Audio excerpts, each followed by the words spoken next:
వారాలు, పక్షాలు, నెలలు, సంవత్సరాలుగా వచ్చాయి. ప్రతి గృహలక్ష్మి స్త్రీ 7 వారాలకు 7 వారాల నగలు వారి వారి స్థాయిని బట్టి శరీర ఆరోగ్యానికి తప్పక ధరించాలి అని మన వేద ఋషులు ప్రవచించారు. అవి కాలక్రమాలలో కలిసిపోయాయి. ఆదివారం ఆదిత్యారాధన చేసి దానికి సంబంధించే కెంపు పొదిగిన ఆభరణమును ధరించేవారు.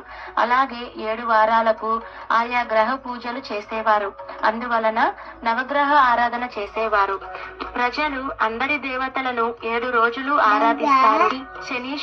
కానీ శనిదేవుడు అనేసరికి దూరంగా వెళ్ళిపోతారు. దానికి కారణం ప్రజలలో శని గురించి తెలియకపోవడమే. అందువలన శనిదేవుడు సర్వదేవతా చక్రవర్తి శ్రీ వెంకటేశ్వర స్వామిని వారిని గూర్చి గొప్ప తపస్సు చేశాడు.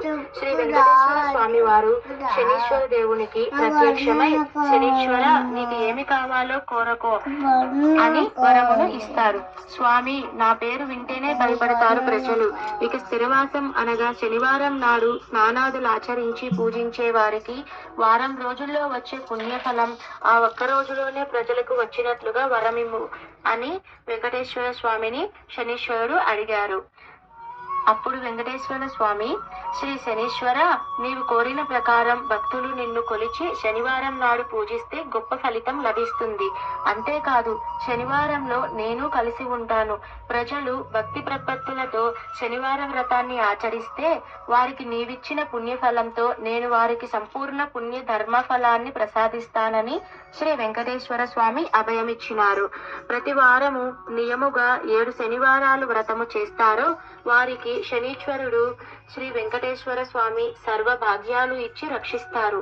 ప్రజలందరూ అప్పటి నుంచి 7 శనివారాలు శనివార వ్రతము చేసి సమస్త కార్య విజయాలతో పుణ్యఫలాన్ని పొంది ఆనంద జీవితాన్ని అనుభవిస్తున్నారు. శనివార వ్రత విధానం.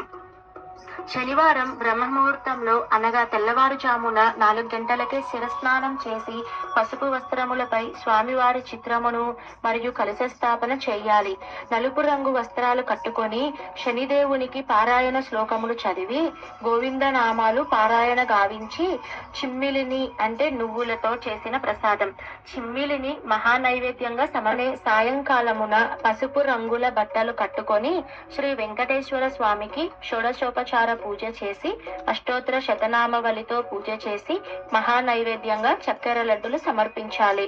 వ్రత కథను చెప్పుకోవాలి. రాత్రికి ఒకరికి భోజనం పెట్టాలి.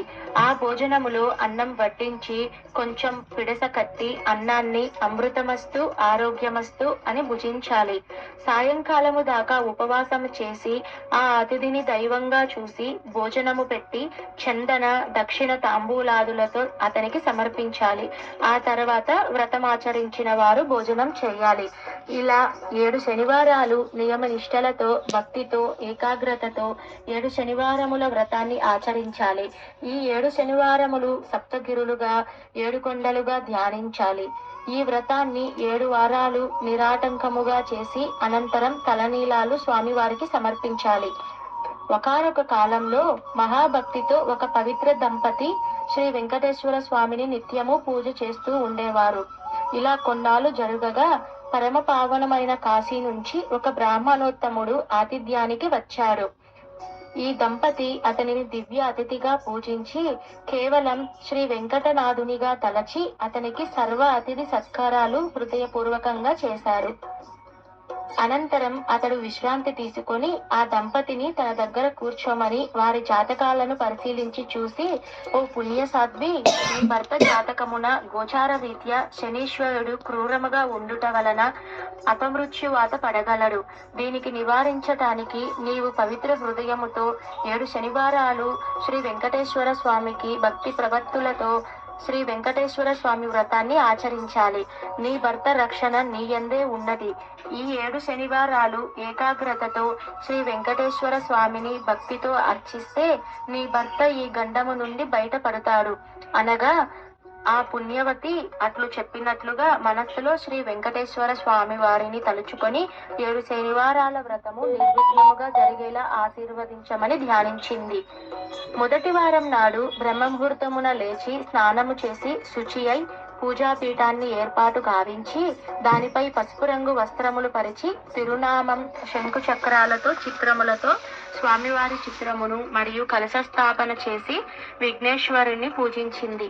అనంతరం శ్రీ సప్తగిరి ప్రభువును హృదయంబున ధ్యానించి సుప్రభాతం చదివి మరియు గోవింద నామాలతో జపిస్తూ అత్యంత దీక్షతో శనీశ్వర స్వామిని ధ్యానించి భక్తి శ్రద్ధలతో శ్రీ వెంకటేశ్వర స్వామి వారికి చిమ్మి నైవేద్యాన్ని పెట్టి పూజ జరిపింది. మరలా సాయంకాలం వరకు ఉపసించి శ్రీ వెంకటేశ్వర స్వామిని అర్చించింది. ఏడుకొండల స్వామి వారిని షోడశోపచార పూజలు చేసి అష్టోత్తర శతనామవలు జరిపించి చక్కెర లడ్డులను మహానివేదన గావించింది. అత్యంత శ్రద్ధతో శ్రీ సప్తగిరుల స్వామిని అర్చించింది. ఒక పుణ్య పురుషుని అతిథిగా ఆహ్వానించి అతనికి శ్రీ వెంకటేశ్వర స్వామిగా భావించి షడ్రశోపేత భోజనములు పెట్టి దివ్య దక్షిణ కర్పూర తాంబూలాదులతో సంతుష్టుని గావించింది. అలా ఆ పుణ్యవతి శ్రద్ధా భక్తితో అత్యంత ఏకాగ్రతతో 7 శనివారాలు నిరాటంకముగా శ్రీ వెంకటేశ్వర స్వామి వారిని అర్చించింది. ఆ భక్తి శ్రద్ధలకు శ్రీ స్వామివారు ఆమెకు స్వప్నము సాక్షాత్కారంతో, ఓ సతీ తిలకమా, నీ పూజకు నా మనస్సులోని ఆనందం కలిగింది.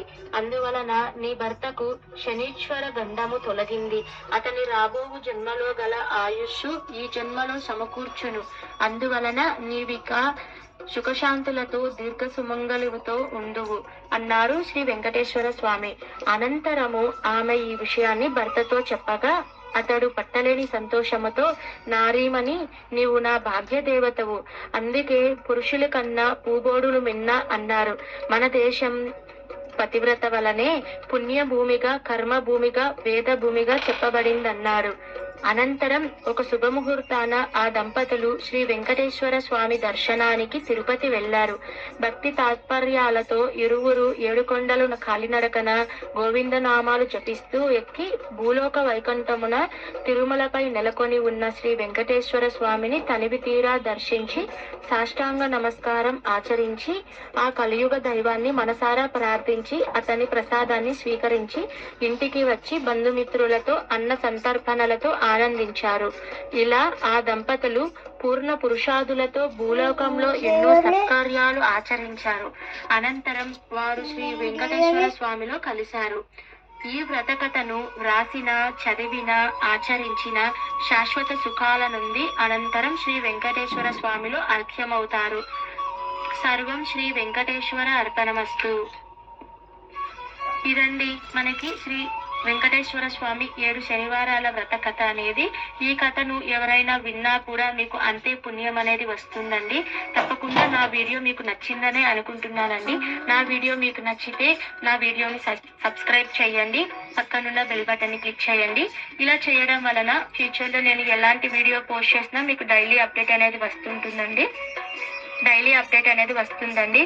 ఓకే అండి, మరో మంచి వీడియోతో మళ్ళీ